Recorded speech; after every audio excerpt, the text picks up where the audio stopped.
আমি বিজেপিকে বারবার বলি, ওরে আমার সাথে খেলতে যাস না। আমার সাথে খেলতে গেলে আমি যে খেলাটা খেলবো সেই খেলায় তোমরা আমাকে ধরতেও পারবে না, ছুটতেও পারবে না, নাগালও পাবে না। সারা ভারত সরকার বসে থাকো, সব এজেন্সি নিয়ে বসে থাকো, কোটি কোটি টাকা খরচ করো, টাকা গুজে গুজে দাও, টাকা নেবে লোকে, তোমায় ভোট দেবে না। কারণ তুমি 1 মাসের জন্য টাকা দেবে, আর 365 দিন চলবে কোত্থেকে? বছরের পর বছর চলবে কি করে? মানুষ কি চায়?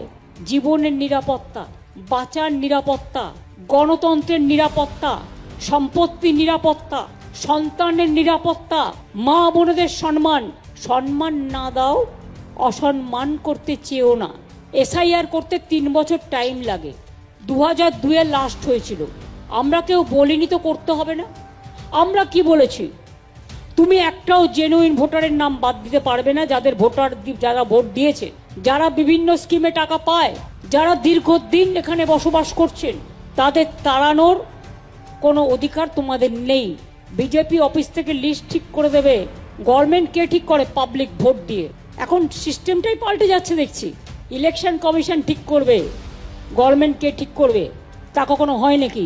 ইলেকশন কমিশনের কাজ হচ্ছে ইম্পার্শিয়াল চেয়ার মেনটেন করা, not to become the BJP commission but to a election commission, impartial election commission.